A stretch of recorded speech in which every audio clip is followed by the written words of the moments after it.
nós como igreja repreendemos toda obra de Satanás, toda tentativa do inferno de se levantar contra cada uma dessas vidas, contra essa igreja, de tentar impedir com que a tua palavra chegue a esses corações, na autoridade que é no nome de Jesus. Satanás e seus demônios, nós te repreendemos nessa hora. Eu declaro em nome de Jesus o teu sangue sobre nós, o teu sangue precioso sobre a tua igreja, Jesus. E nós te pedimos, Pai, a graça da revelação da tua palavra. Senhor, se revela a nós. Senhor, abre o nosso entendimento, que seja uma noite de cura, uma noite de libertação, Senhor, em nome de Jesus. Nós cremos na tua palavra, nós cremos no poder que há na tua palavra, nós somos gratos a ti pela tua palavra, e nós te rendemos graças, Senhor, em nome de Jesus, amém? Você pode sentar no seu lugar em nome de Jesus? Abra sua Bíblia em nome de Jesus, em 1 Samuel, capítulo 1. Nós estamos aí entrando em um novo ano, e é muito frustrante para alguns, que em meio a tantas mensagens positivas, e tantas mensagens como nossa, agora vai, haja em tantos corações aqui, a frustração de uma promessa não cumprida. E por muitas das vezes você até se pergunta, o que é de errado comigo? Eu vejo aqueles que não se dedicam ao Senhor, crescendo financeiramente.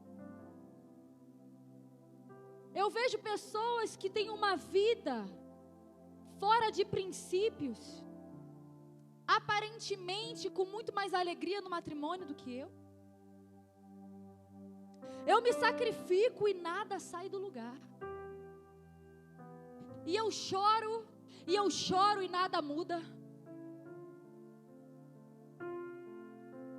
E essa noite, o Senhor me trouxe até aqui, e sob uma autoridade que vem do céu, o Senhor me trouxe até aqui para te dar um basta. Olha para quem está do seu lado e repita: chora, pode chorar, mas faz alguma coisa.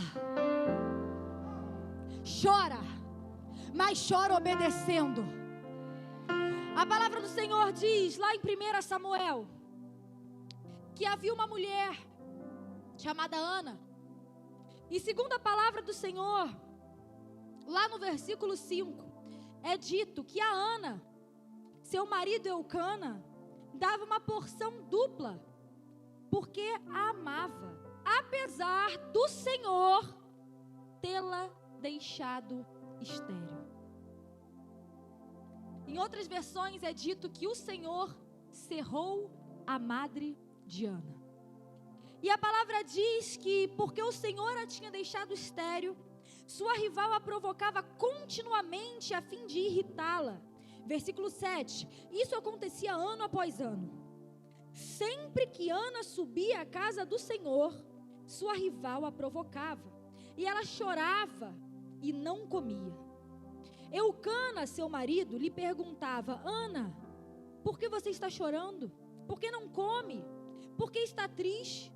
Será que eu não sou melhor para você do que 10 filhos? Certa vez, quando terminou de comer e beber em Siló, estando o sacerdote Eli sentado numa cadeira junto à entrada do santuário do Senhor, Ana se levantou e com a alma amargurada chorou muito e orou ao Senhor. E fez um voto. Repita: fez um voto. Ó Senhor dos exércitos, se tu deres atenção à humilhação de tua serva, te lembrares de mim e não te esqueceres de tua serva, mas lhe deres um filho, então eu o dedicarei ao Senhor por todos os dias de sua vida, e o seu cabelo e a sua barba nunca serão cortados. Enquanto ela continuava a orar diante do Senhor, Eli observava a sua boca. Como Ana orava silenciosamente, seus lábios se mexiam, mas não se ouvia sua voz. Então Eli pensou que ele estava embriagado e lhe disse: até quando você continuará embriagada? Abandone o vinho. E Ana respondeu: não se trata disso, meu senhor. Sou uma mulher muito angustiada. Não bebi vinho, nem bebida fermentada. Eu estava derramando a minha alma diante do Senhor. Não julgues tua serva uma mulher vadia. Estou orando aqui até agora por causa de minha grande angústia e tristeza. Ele respondeu: vá em paz, e que o Deus de Israel conceda a você o que você pediu. Ela disse: espero que sejas benevolente para com tua serva. Então ela seguiu o caminho, comeu, e seu rosto já não estava mais abatido. Na manhã seguinte eles se levantaram, adoraram ao Senhor, então voltaram para casa. Em Ramá, Eucana teve relações com sua mulher Ana, e o Senhor se lembrou dela. Assim Ana engravidou, e no devido tempo deu à luz a um filho, e deu-lhe o nome de Samuel, dizendo: eu o pedi ao Senhor. Nós estamos aqui em um contexto em que muitos de nós precisam lidar ao longo da vida. Existem questões que nos foram prometidas, existem propósitos que nos foram entregues, e nós chegamos a pensar que Satanás está atuando contra nós. Mas a palavra do Senhor é muito clara quando diz que o Senhor cerrou a madre de Ana. E é difícil acreditar em um tempo onde há tanto relativismo, em um tempo de tanto antropocentrismo, onde o homem está colocado no centro do universo, acreditar que existe um Deus que ainda cerra a madre.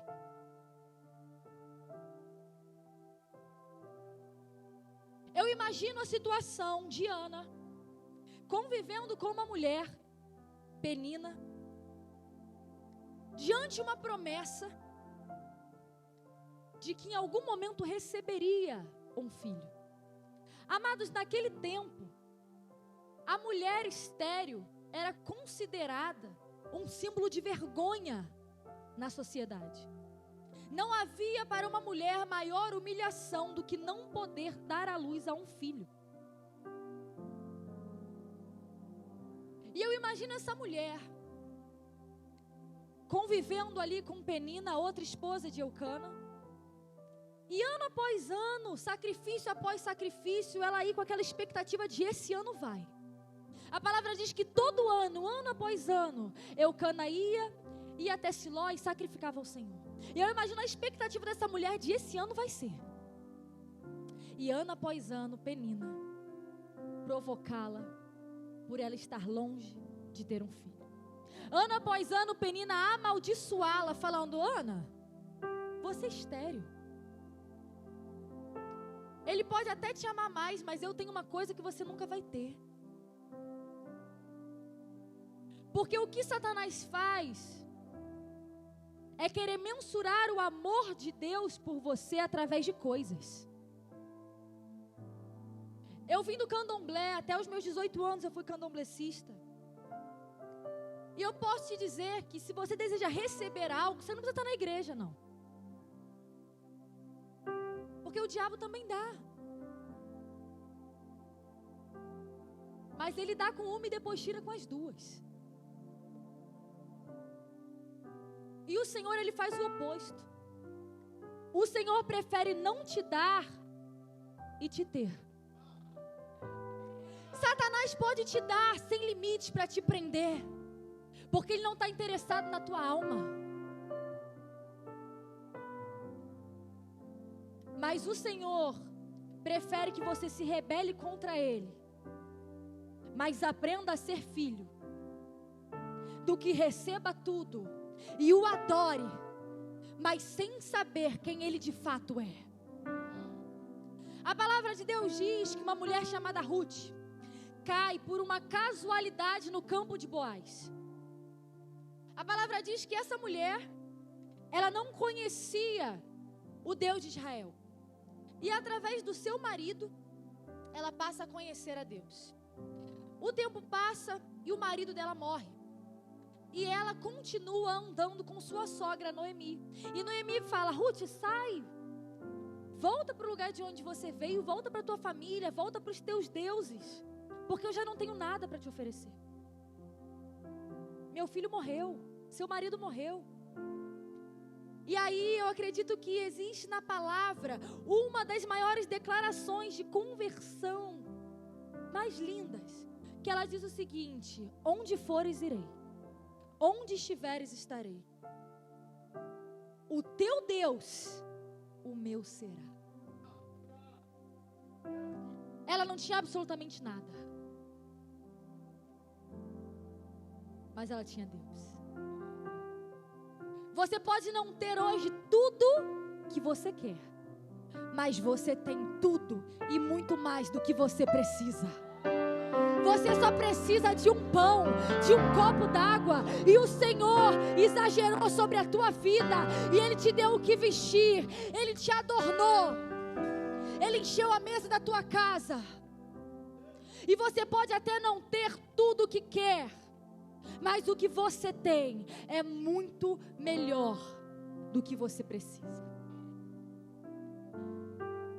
E aquela mulher com um coração grato por ter conhecido ao Senhor, ela fala: sogra, eu vou buscar um alimento para nós, porque além de tudo ainda fazia um período de fome naquela região. E a palavra diz que por uma casualidade ela cai no campo de um homem chamado Boaz. E quando aquela mulher cai no campo, Boaz pergunta assim: olha, quem é essa? E falam: essa daí é aquela Ruth, aquela que abandonou aqueles falsos deuses, a nora de Noemi.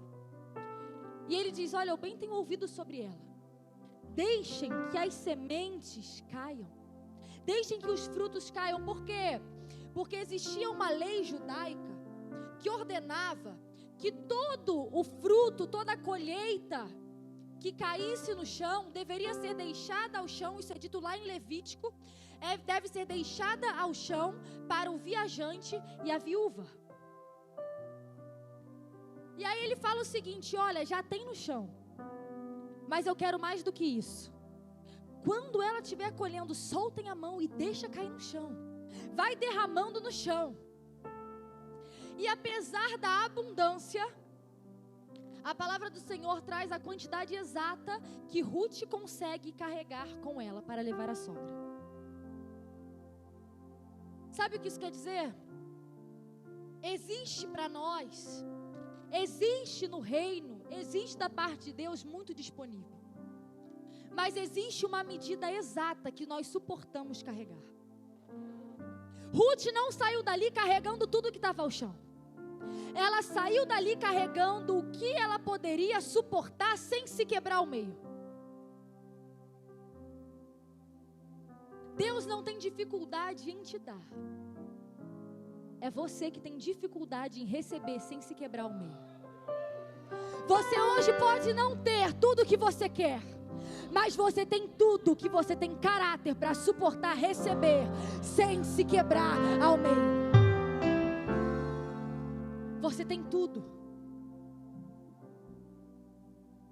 E da mesma forma acontecia com Ana.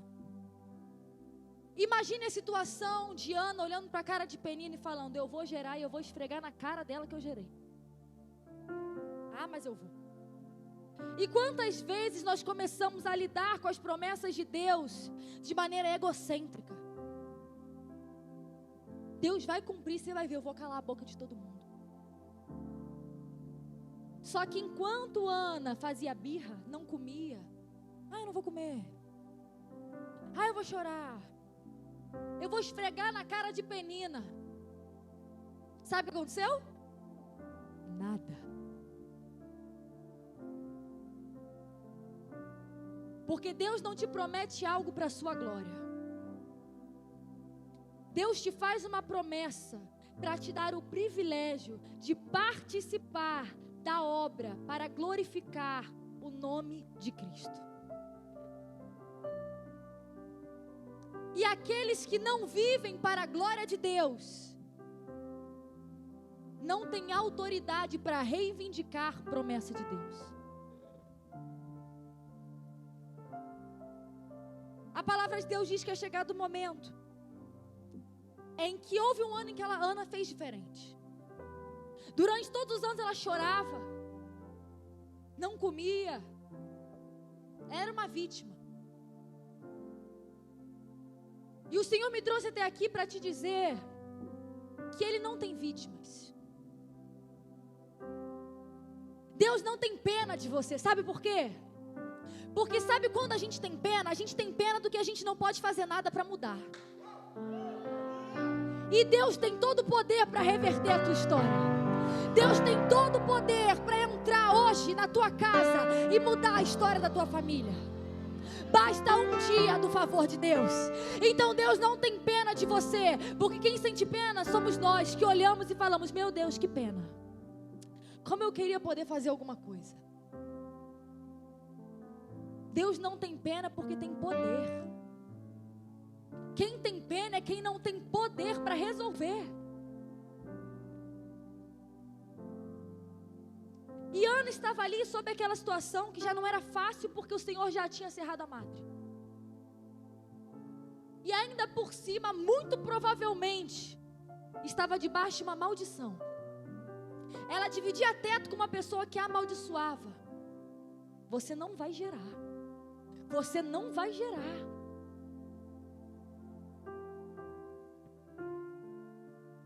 Mas a palavra de Deus diz que naquele ano Ana faz diferente. Ela chora. Ela chora. Mas esse ano ela faz um voto. E aí ela diz: Senhor, se o Senhor se lembrar da tua serva,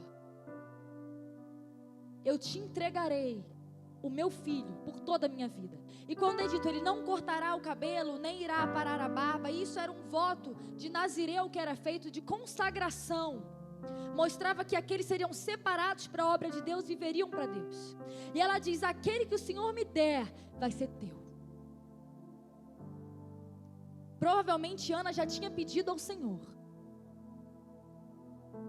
Mas a palavra do Senhor diz: vocês não recebem, porque não pedem. E quando pedem, não sabem pedir. E isso não significa que você precisa repetir mais, gritar mais, mas que você precisa pedir pela motivação certa. A palavra logo embaixo continua: porque quando pedem, pedem por vãs motivações. Deus não tem compromisso com a sua vontade. Deus não tem compromisso com seus sonhos. Deus é comprometido com a promessa dEle, com a vontade dEle, com o sonho dEle para a tua vida. Mas Maria, aquele sonho antigo, você se converteu? Quando você se converte, o teu sonho tem que se converter junto. Existem sonhos que não vão se cumprir porque não eram do Senhor, eram da tua carne. Existem sonhos que de fato são sementes do Senhor, mas você tem orado com a motivação errada. E no momento em que Ana coloca debaixo do Senhor, a madre se abre. Não adianta você pedir para Deus o que você vai usar sem ser para a glória de Deus. Quantas vezes: Senhor, me dá um emprego. Arrumou um emprego, agora eu estou cansado, vai para o culto porque eu estou trabalhando. Senhor, me dá uma mulher, me dá um homem. Arrumou, está em pecado sexual. E aquilo que era para ser bênção se transforma em maldição. Sabe qual é o limite que Deus tem para te abençoar? É o limite que você pode suportar sem se corromper. Não falta recurso no céu, não falta ouro, não falta prata, mas falta caráter na terra. E muitas vezes nós estamos orando: Senhor, me dá um carro novo, me dá uma casa, me dá. E Ele está perguntando: meu amado, eu tenho tudo isso pronto, mas você tem caráter para suportar?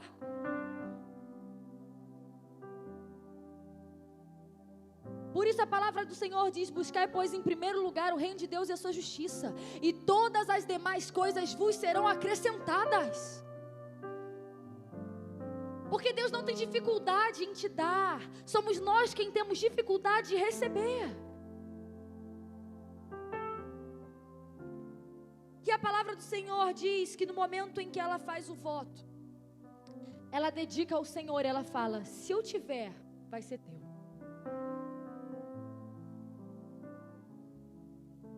E ali naquele momento, onde ela está profundamente abalada, onde aquela mulher está numa situação em que não aguenta mais ouvir que ela nunca irá ser mãe, que a promessa nunca irá se cumprir, que ela nunca irá gerar, ela faz um voto.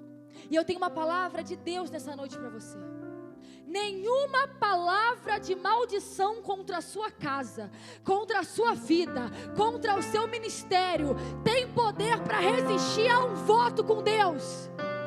Nenhuma maldição sobre a tua vida, sobre a tua casa, pode resistir a uma palavra de Deus. Basta uma palavra de Deus, basta um dia do favor de Deus. E essa noite o Senhor está quebrando palavras de maldição. O Senhor está quebrando jugos. O Senhor está abrindo madres. E eu não digo só espiritualmente, eu digo fisicamente. Se prepara, porque esse é o ano. E eu digo isso, né, calabaraxé, com uma autoridade do céu, que esse ano a tua família vai aumentar. Aquele cisto no teu ovário vai sair daí.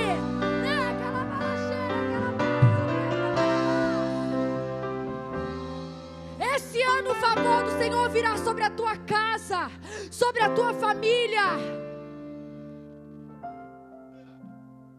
Porque nenhuma palavra de maldição resiste a um voto com Deus. Porque não falta recurso, falta caráter. E se nós tão somente mudarmos a nossa oração, e no lugar de pedirmos por coisas, começarmos a pedir por caráter, aquilo que é nosso virá ao nosso encontro. A palavra do Senhor diz que as bênçãos do Senhor perseguem aqueles que nele creem. Não somos nós que perseguimos, não somos nós que vivemos atrás de bênção, não. Que aquele que crê em Deus, até quando vem uma aparente bênção, pergunta: será que é dele? Porque se não for dele eu não preciso, porque aquilo que é dele me perseguirá, aquilo que é dele me encontrará. Aleluia! Aquilo que é meu virá ao meu encontro. Se eu tão somente crer. E o que é crer? Qual é a evidência da fé? A obediência. Não tem problema você chorar, mas a palavra de Deus diz: aquele que me ama guarda os meus mandamentos. Pode chorar, mas chora obedecendo. Pode chorar, faz parte, a dor faz parte. Depressão existe? Existe. Mas tem coisa que não é depressão não, faz parte da vida humana. Dia triste faz parte. Essa sociedade que finge que todo mundo é feliz o tempo todo, mentira. Se não fossem os dias maus, nós não reconheceríamos os dias bons. Pode chorar porque faz parte da vida, mas chora obedecendo. Chora votando. Chora, mas faz alguma coisa. Existem questões, existem coisas que se Deus te der, Ele te perde. A palavra de Deus diz lá em João 7,30 que tentaram prender Jesus, mas ninguém lhe pôs as mãos, porque a sua hora ainda não havia chegado. O maior propósito do Senhor Jesus nessa terra era ir para a cruz, e para isso seria necessário que Ele fosse preso.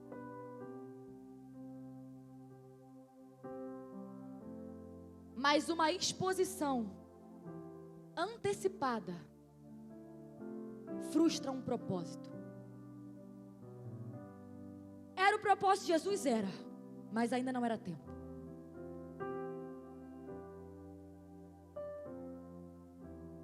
Existem propósitos que se são revelados antes do tempo. Existem pessoas, ministérios que se são expostos antes do tempo, se frustram. Porque a exposição precipitada mata o propósito. Mais do que você ter um propósito, você precisa saber o tempo determinado do propósito. A forma determinada de viver o propósito.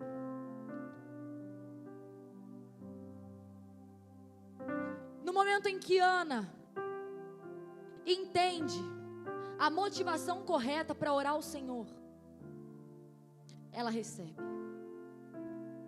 Sabe por quê? Porque Ana devia estar naquele momento falando assim: mas Deus, até aqui eu só tenho uma promessa. Eu estou envelhecendo e tudo que eu vejo é só uma promessa. Eu só tenho uma promessa.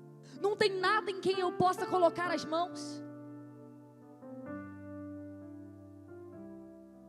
Mas deixa eu te falar uma coisa: você não tem só uma promessa. Porque quem tem uma promessa tem tudo. Basta uma promessa. Não é só uma promessa. Quem tem uma promessa de Deus tem tudo. A palavra do Senhor diz lá em Gênesis, capítulo 1, que Deus disse: haja luz e houve luz. Mas o estranho é que a palavra diz que somente no terceiro dia Deus cria o sol.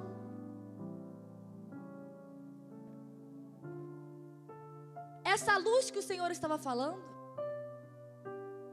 era a luz dele. Porque quando o Senhor fala, Ele não vai fazer, Ele fez. Porque Ele disse: haja luz e houve luz. E tudo aquilo que não tinha forma, que era sem forma e vazio, passa a ter forma diante de Deus. Então quando Deus te promete, Ele não vai fazer, já está feito. Você que tem que se preparar, porque já está feito. Não é uma dúvida, não é uma pendência. Ele não está em dívida com você, já está preparado.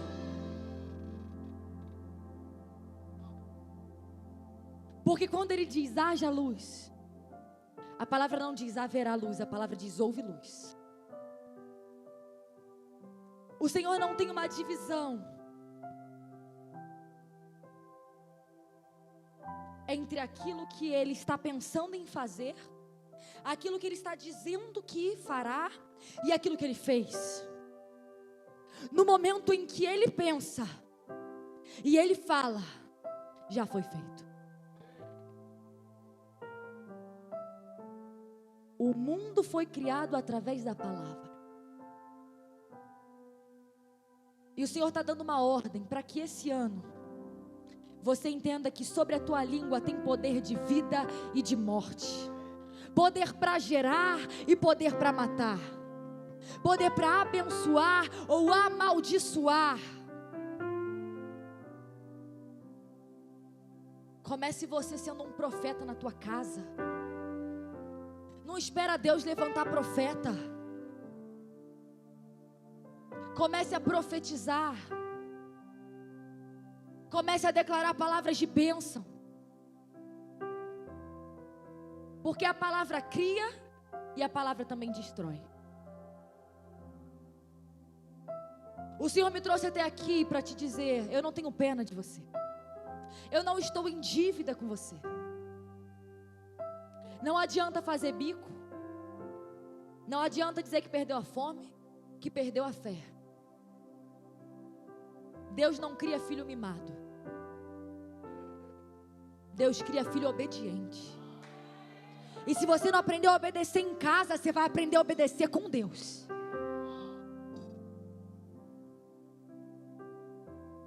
Ana aprendeu assim. Ela não ia vencer por força.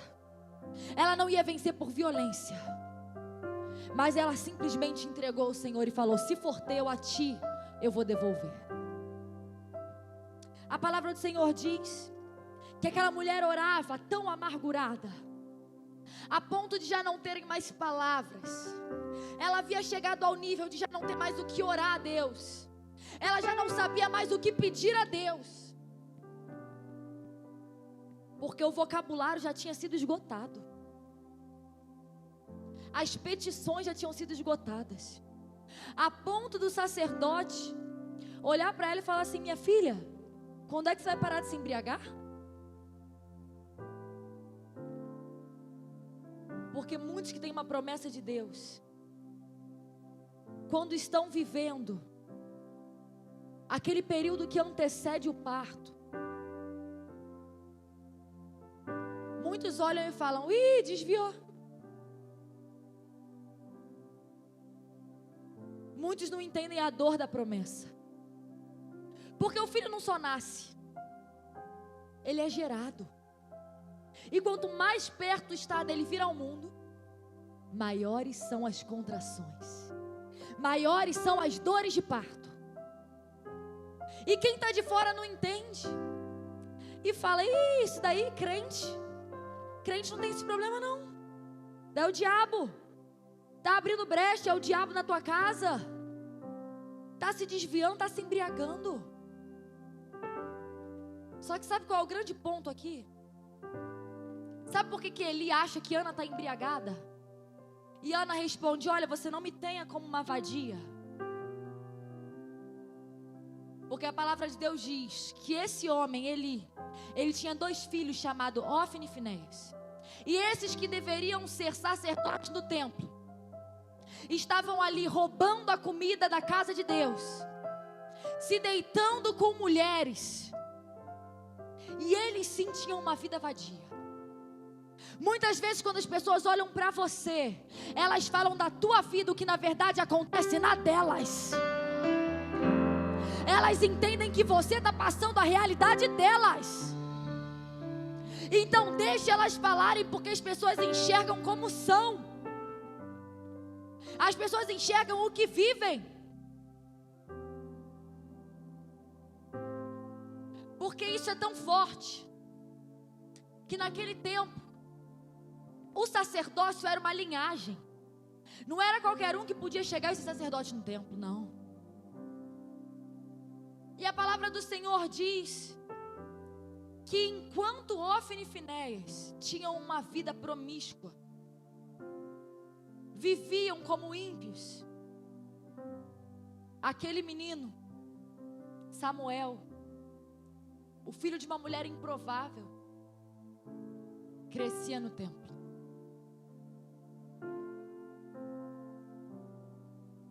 O Senhor está falando aqui com filhos de pastores, pessoas que herdaram o sacerdócio e rejeitaram.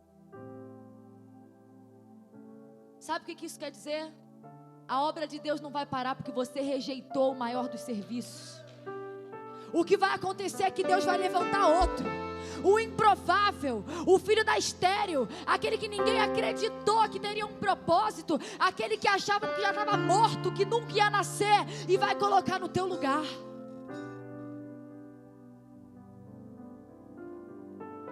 E você vai ter que ver alguém viver o que era para ser seu. Que a obra de Deus não vai parar. Deus é comprometido com a glória dele. E a palavra diz que o Senhor diz a Eli que Ofni e Finéias morreriam. Existem pessoas que estão aqui falando: eu estou morto por dentro, eu estou morta por dentro. E esse é o preço de rejeitar o sacerdócio.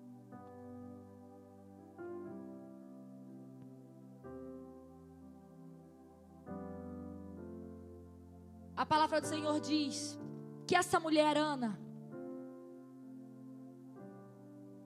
ela não só gerou, mas que ela amamentou. Quando Deus te dá uma promessa, Ele não só te dá a promessa, como o sustento para viver debaixo da promessa. Deus não só pega um filho e joga no teu colo, mas Ele te alimenta, Ele dá alimento. Você não só vai gerar, mas você vai amamentar a promessa de Deus na tua vida. A palavra de Deus diz que o profeta Elias, em um período de seca, ele não tinha o que beber, não tinha o que comer, e o Senhor falou: olha, você vai sair daí e você vai lá para o ribeiro de Querite. E quando você chegar lá, terão corvos que irão te alimentar. Qual é a probabilidade disso acontecer, humanamente falando? Nenhuma. Elias podia escolher crer ou não, ir ou não, mas o corvo estaria lá. Porque com você Deus fala, mas com a provisão Deus ordena. Com a provisão não tem escolha. Você pode escolher ir ou não, mas a provisão estará lá.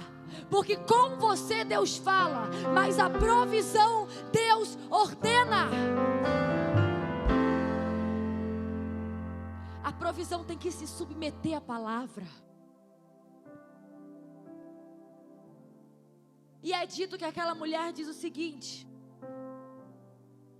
olha, eu vou só esperar o tempo de terminar de amamentar o meu filho.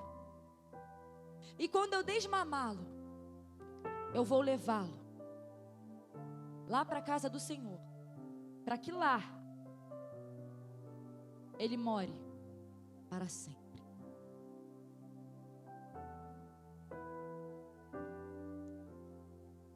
Existem momentos que, para você viver o propósito ao qual você nasceu, assim como Samuel foi criado para viver ao Senhor, você antes precisa passar pelo desmame. Existe um tempo de amadurecimento. E aquele homem, aquele ainda menino, estava ali crescendo. E a palavra de Deus vai dizer lá à frente que o Senhor diz o seguinte: o Senhor olha para a vida de Ofni e Finéias.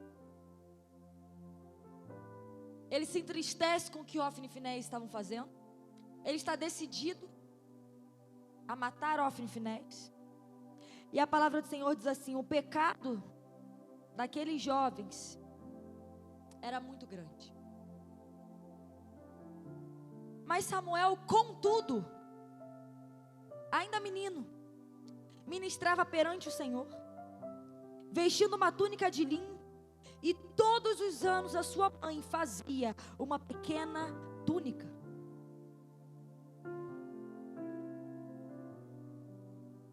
O Senhor está procurando aqueles que, contudo, estão servindo ao Senhor. Enquanto tantos deveriam ter herdado, tantos estão se colocando no altar e roubando de Deus, roubando a gordura do altar de Deus, se prostituindo no altar de Deus. O Senhor está procurando aqueles que, contudo, estão servindo a Ele. E o Senhor é tão zeloso que o Senhor não deu apenas um filho a Ana, mas o profeta diz: olha, que Deus possa te dar outro filho para compensar o que você teve, mas teve que entregar a Ele. Isso me lembra muito um paralelo com a história de Abraão. Abraão já velho, Sara a mesma coisa, ambos, humanamente sem nenhuma perspectiva, recebem uma promessa de que seriam pais de multidões. Mas você pensa, você lá, numa idade remota, receber a promessa de que seria pai de multidões, sem ter um filho nas costas.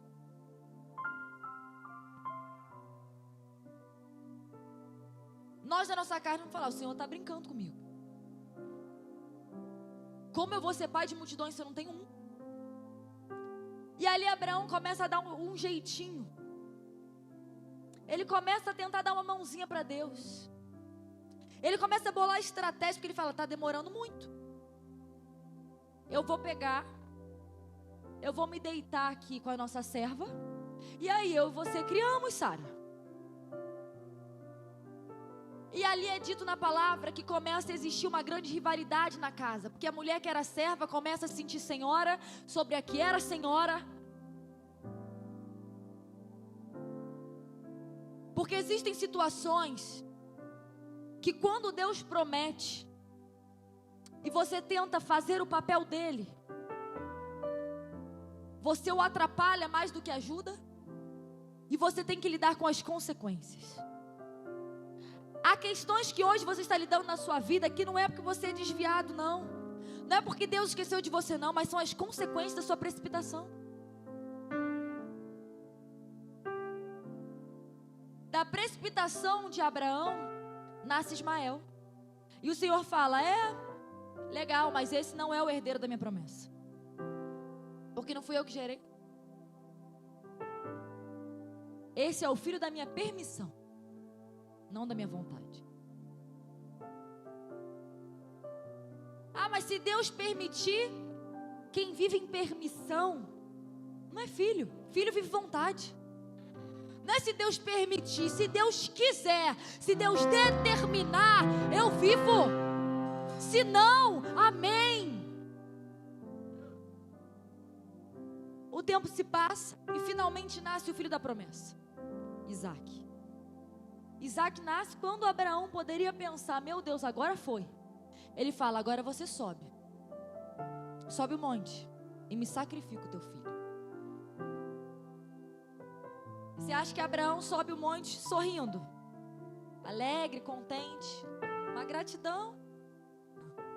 Aquele homem sem dúvidas como pai, como alguém que esperou tanto tempo uma promessa e vê a promessa escorrendo pelos dedos. Ele está ali com o coração devastado. E quando é chegado o momento em que ele pega ali um instrumento para matar o filho dele, sacrificar o filho dele, o Senhor fala, não.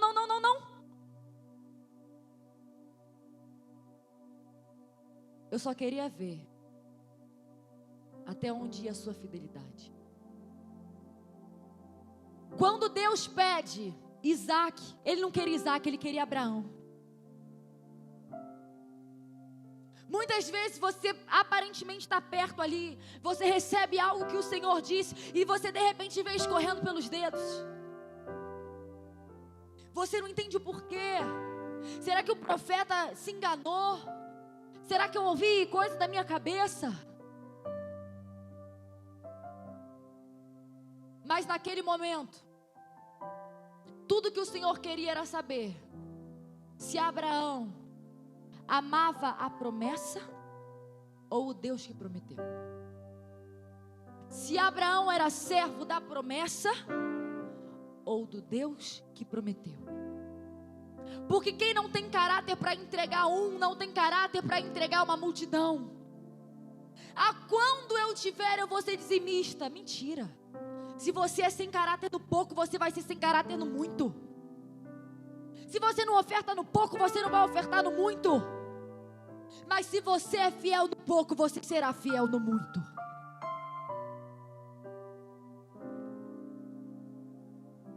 Quando Deus te pede o teu Isaac, Ele não quer o teu Isaac, Ele quer o teu coração. Ele quer você. A palavra do Senhor diz que no momento em que Ana entrega o filho, o Senhor não para por ali. Ele não só abre a madre dela, como a palavra do Senhor diz que ela engravidou e deu à luz 3 filhos e 2 filhas. Porque quem entrega tem caráter para receber. Quem entrega tem caráter para receber mais 5, mais 6, mais 7, multidões. Porque a medida que Deus tem para te abençoar é a medida que você tem carcaça para suportar, receber sem se quebrar. Você não precisa orar para Deus para ter coisas. Isso daí não falta no reino. Isso daí não é nada no reino. Você precisa orar para você ter carcaça. Você precisa orar pela graça da fidelidade de Deus de encontro à sua vida.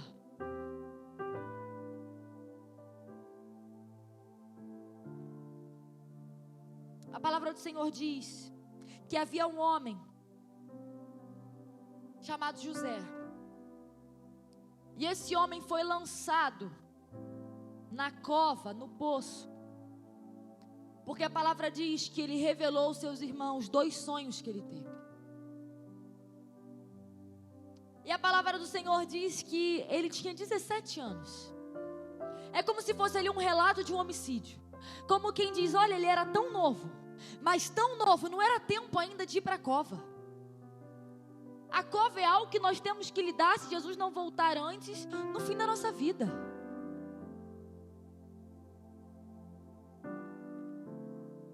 Só que José foi separado por Deus com uma grande habilidade de administrar, com uma grande habilidade de florescer em qualquer circunstância em que ele estava.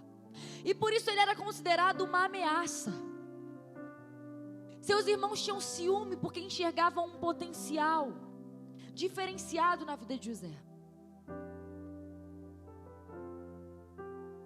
E o Senhor está aqui falando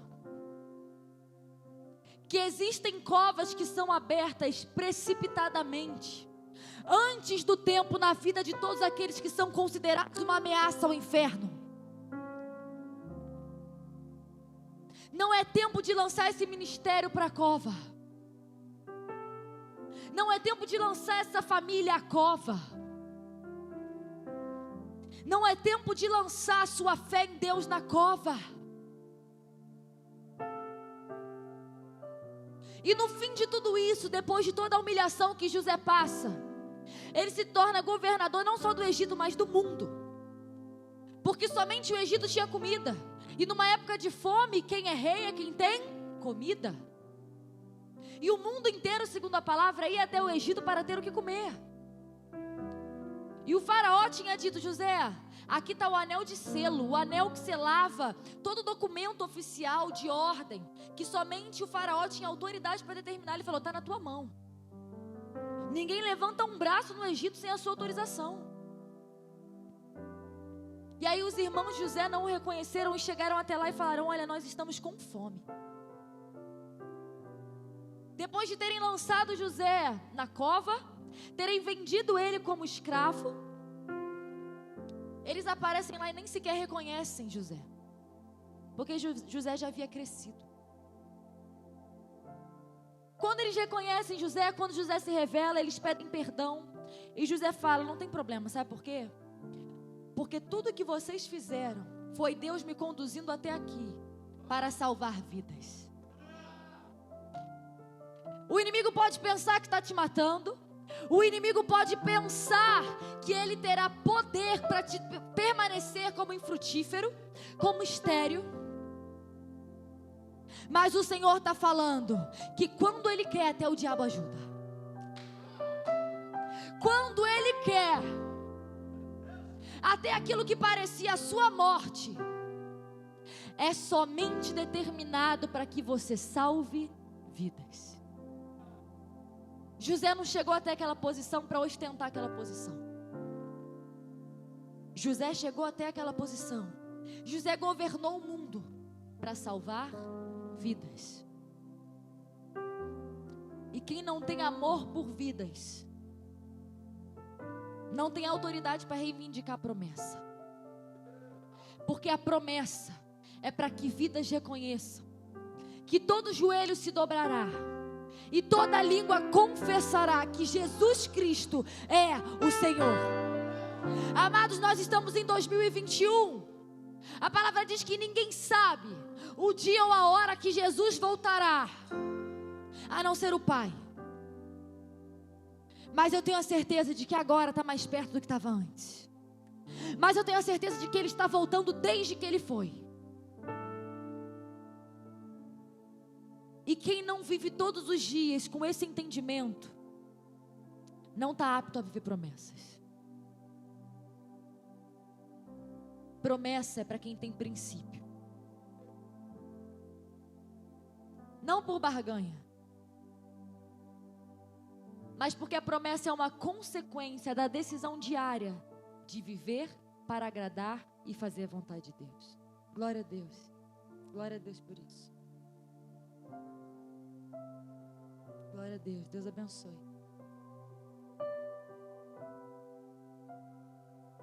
Eu estou aqui até agora pregando, mas assim como esses irmãos e essas irmãs, Deus já colocou no teu coração um voto. Eu não preciso te dizer quanto você precisa entregar, seja financeiramente e emocionalmente. A palavra de Deus diz que o Senhor Jesus encontrou, se coloca de pé em nome de Jesus, uma mulher samaritana. E aquela mulher, quando ela estava no poço, ela teve que ouvir Jesus pedindo a ela um pouco de água. E naquele momento ela disse assim: o que tenho eu contigo? Eu sou samaritana. Naquele tempo não havia contato entre judeus e samaritanos. Samaritanos eram considerados como cães para judeus. E ele falou assim: se você soubesse quem está te pedindo água, você somente entregaria. E ali ele começa a se apresentar: eu sou fonte de água viva. E uma vez que você beber de mim, você nunca mais terá sede. Pense naquela mulher, uma mulher que a palavra diz que foi casada com mais de 4 homens e aquele que ela estava não era marido. Aquela mulher todos os dias tendo que passar pela humilhação de ir até o poço. As pessoas que estavam perto olhando e falando: olha lá, qual será o marido da vez? Toda vez que a mulher tinha que sair de casa para ir pegar água, porque era necessidade, o sentimento de humilhação vinha à tona. E quando ela ainda chega para pegar água, vem um homem e fala: me dá de beber. E ela diz o seguinte: eu quero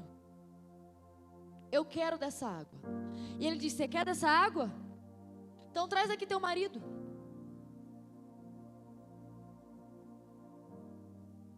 Quando Deus fala: traz aqui teu marido, ela diz assim: olha, mas ele não é meu marido. Ele disse bem, esse não é o seu marido, e você já teve tantos outros. E ela fala: vejo que tu és profeta. Agora eu vejo. Quando o Senhor fala: vem aqui, traz teu marido, Ele está querendo dizer assim: essa água que jorra incessantemente é para aqueles que estão dispostos a assumirem a sua condição. É para aqueles que estão dispostos a entregarem suas maiores idolatrias, seus maiores desejos, suas maiores paixões.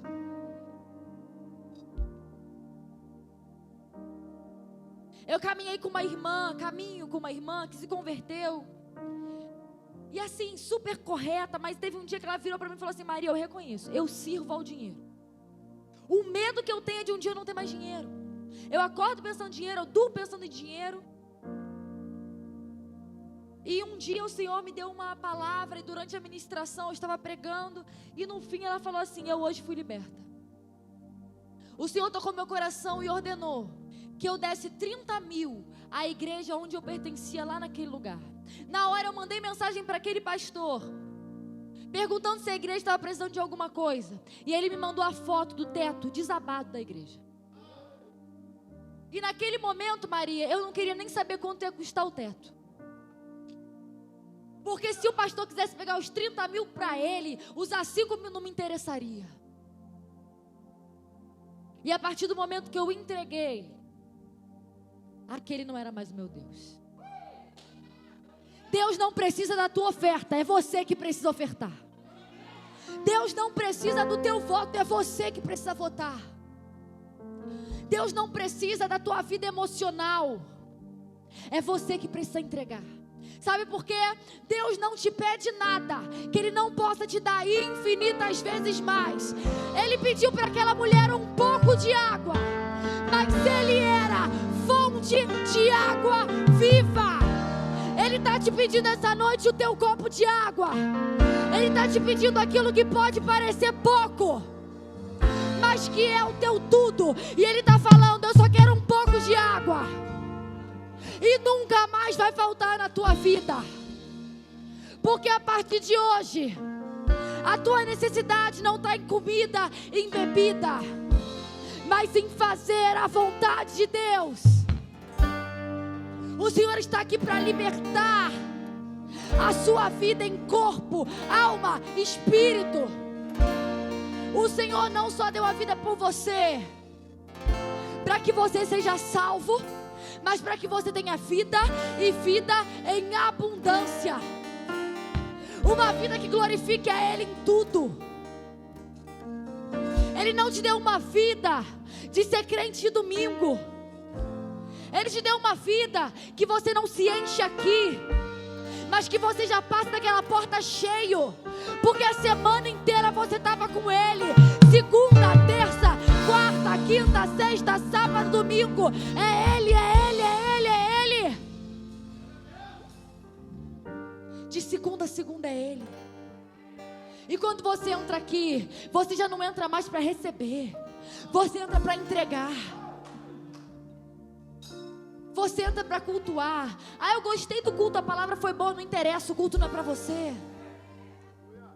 A palavra é para que você entenda que você deve glorificar a Ele. A palavra é para que você se torne mais semelhante a Ele. A palavra é para que você se lembre que Jesus está voltando. É muito engraçado como nós, protestantes, evangélicos, falamos tanto contra a idolatria, mas somos idólatras. Nós erguemos bezerros de ouro. Muitas vezes nós não estamos adorando um Deus esculpido, mas um Deus erguido em nossos corações. O dinheiro, a promessa, o chamado, o rótulo, o título, a reputação. Essa noite o Senhor está te chamando até esse altar, para você entregar os teus ídolos. E amado, eu não vou apelar aqui para o teu emocional. Quem foi chamado por Deus para fazer um voto, vem até esse altar e faz um voto com Deus. Sabe por quê? Porque enquanto Penina estava zombando, Ana estava gerando. Ana estava gerando. Ana estava gerando. Não importa o quanto Penina zombe, não importa quantas palavras foram lançadas contra a tua vida, porque se é para a glória de Deus, existe um compromisso da parte de Deus. O Senhor está aqui para ressignificar promessas, renovar chamados, para te dizer que está muito cedo para você ir para a cova. Se existe alguém aqui nessa noite que pela primeira vez, assim como eu há muito tempo atrás, quando era lá do candomblé, talvez você nunca tenha ouvido falar de Jesus, talvez você nunca tenha tido a oportunidade de entregar a sua vida para Jesus. E quando eu falo entregar a sua vida para Jesus, eu não estou falando que você vai ter tudo o que você quer, mas eu estou falando que o Senhor passa a ser o seu pastor, e de que nada você terá falta. Não porque você terá tudo o que você quer, mas porque Ele passa a ser tudo que você precisa. Ele é tudo que você precisa. E a sua alegria, a sua plenitude não estará mais em coisas e em nenhuma pessoa que não seja nele. Se essa noite é a primeira vez que você está tendo a oportunidade de entregar a sua vida para Jesus, eu gostaria que você levantasse uma mão para o alto. Eu quero orar por você. Eu quero orar por você, em nome de Jesus. Em nome de Jesus. Você quer entregar, glória a Deus. Mas alguém levanta sua mão. Você quer entregar a sua vida para Jesus? Levanta sua mão, eu quero orar por você. Eu quero orar por você. Eu quero orar por você, para que nenhuma palavra de maldição a partir de hoje tenha poder sobre a tua vida. para que a partir de hoje você tenha vida e vida em abundância. Você que quer entregar a sua vida para Jesus, eu não quero saber se você tem anos de igreja, eu não quero saber se você foi nascido e criado em igreja, não. Isso aqui não é sobre uma religião, é sobre Jesus, é sobre alguém que deu a vida por você. E nessa hora nós repreendemos toda a resistência das trevas, em nome de Jesus. Satanás, você perde todo o direito, todo o efeito legal sobre essa vida. Você quer entregar a sua vida para Jesus, levanta a sua mão, eu quero orar por você. Eu quero orar por você. Eu quero orar por você. Eu quero orar por você. Você que quer entregar a tua vida para Jesus, vem até aqui à frente, eu quero orar por você. Eu quero orar por você. Você que essa noite está determinado a fazer um voto com Deus, porque, amado, você pode chorar, mas é necessário fazer alguma coisa. O reino de Deus se move por princípios. Quando eu chegar em casa, eu vou entregar, amado. A vergonha, a humilhação fazem parte de tomar a sua cruz e segui-lo. E se você não está apto a se humilhar diante dos homens, tampouco você está apto a ser um canal para glorificar o nome do Senhor. Não há motivo de vaidade, sabe? Porque a glória não é sua, a promessa não é sua. Daqui não é sobre ser mais crente, menos crente, não. Isso daqui é sobre estar determinado a colocar diante de Deus todos os projetos interrompidos.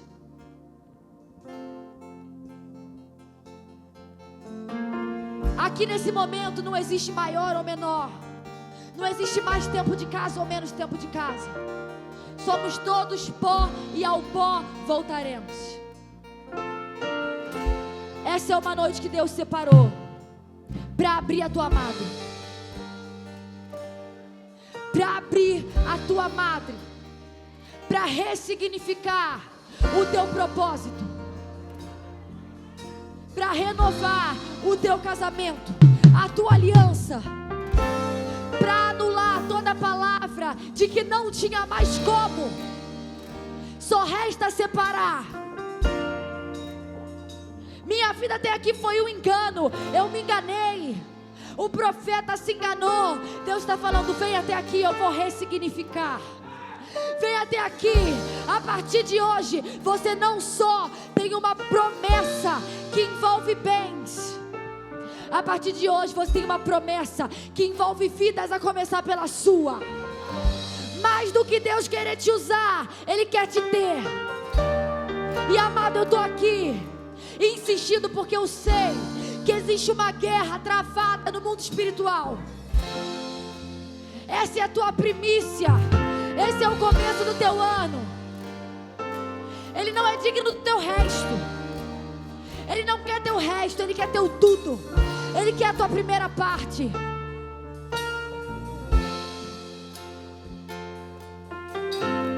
É a tua área emocional, então entrega. É a tua vida financeira, então entrega. É o teu Abraão, é o teu Isaac. Se é teu Isaac, Abraão, então entrega. Entrega o teu Isaac. Não é para morte, é para vida. O Senhor não tem dificuldade em te dar, em te abençoar, não. Ele só quer o teu Isaac para saber se o teu coração ainda tem um Senhor, e esse Senhor é Ele. Você, mulher que tem dificuldade, foi alegado que você teria dificuldade de gerar. Eu quero que você coloque a sua mão no seu ventre, em nome de Jesus. Igreja, coloque a mão aí na sua barriga e na altura do seu ventre.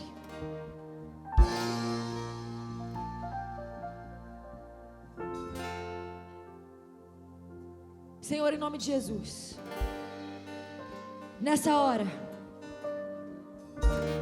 se porventura há alguma doença física em nosso meio, nós como igreja repreendemos todo nível de enfermidade. Em nome de Jesus, nós declaramos agora: Satanás e seus demônios, vocês perdem todo direito, todo efeito legal sobre o ventre, sobre o ovário, sobre o útero dessa mulher, sobre os planos, sobre os projetos. E nessa hora nós declaramos vida, e vida em abundância.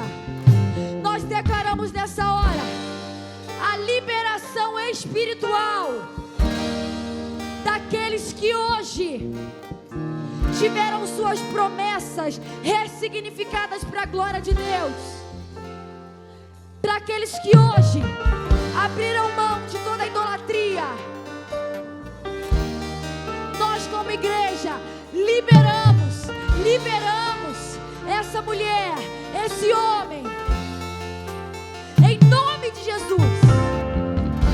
Que toda cadeia, toda enfermidade, toda seta, toda palavra de maldição seja nessa hora quebrada, anulada, em nome de Jesus. Em nome de Jesus. A história da tua família de maldição não se repete na tua geração. A falência não se repete. Os teus filhos não vão se desviar.